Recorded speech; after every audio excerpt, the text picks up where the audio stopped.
మనసుకి పెళ్ళంటే అతిథులెవ్వరు రారమ్మా.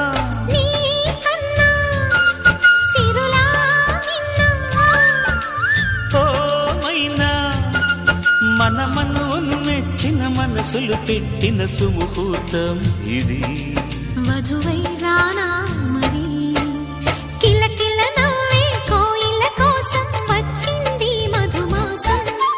మిలమిల మెరిసే చంద్రుడి కోసం తెర తీసెను సాయంత్రం. జోలగా లాలించగా నీ నీడ దొరికింది. కమ్మగా కలలీయగా నీ తోడు నాకుంది. ఎదవిల్లును వంచిన వాడే నీ రాముడు అన్నది మనసే. కుడి తలుపులు తీయక ముందే